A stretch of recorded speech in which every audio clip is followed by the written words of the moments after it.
Nagbabala ang PhilHealth laban sa mga pribadong ospital na hindi kikilala sa mga benepisyong dapat na matatanggap ng mga kanilang mga miyembro. Samantala, upang mapabilis ang pagbabayad ng PhilHealth sa mga pribadong ospital, si Joseph Parafina ang magbibigay ng detalye. Pinaalalahanan ng Philippine Health Insurance Corporation o PhilHealth ang Private Hospital Association of the Philippines o PHAPI. Ito'y ukol sa plano nitong hindi pagkilala sa mga benepisyong dapat na matanggap ng mga miyembro ng PhilHealth dahil sa manoy pagka-delay ng reimbursement sa mga pribadong ospital. Malinaw itong paglabag sa performance commitment na kasunduan ng dalawang tanggapan kung saan kinakailangang kilalanin ng mga pribadong ospital ang mga PhilHealth members. Noong January 1, 2014, doon na yung effectivity ng aming panibagong pamaraan ng pagbabayad.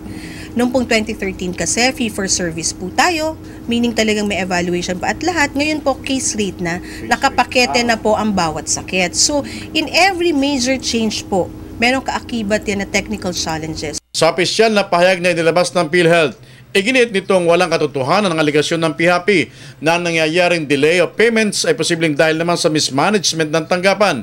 Ito lamang umano ay dahil sa pagbabago ng payment system na nagsimula noong Enero ng taong kasalukuyan. Kumpara sa lumang payment service o ang paper service sa ilalim ng case-based payment system, wala nang direct filing na mangyayari. Automatiko na kasing ibabawas ang benepisyo ng PhilHealth member paglabas nito sa ospital.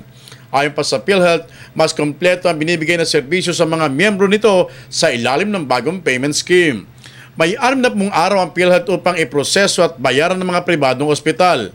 Bagamat aminadong may pagkukulang, dapat umanong siguruhin ng mga PHAPI hospital members na kompleto ang mga dokumento o entries na ipapasa nila sa PhilHealth upang hindi na magkaroon ng anumang problema sa pagbabayad. Tiniyak din ng tanggapan na patuloy ang paipag-unayan nila sa grupo ng PHAPI ukol sa nabanggit na issue. Ang PhilHealth po, nasa 82% na po kami ang PhilHealth coverage namin. 17.9 million po yung aming individuals na ang covered ng PhilHealth. So marami pong naitutulong ng PhilHealth. Malaking kabawasan din po yan sa mga gastusin sa ospital. So kung wala pong PhilHealth, buong 100% po ng hospital bill ay shoulder ng mga Pilipino. Para sa Telebisyon ng Bayan, Joseph Parafina.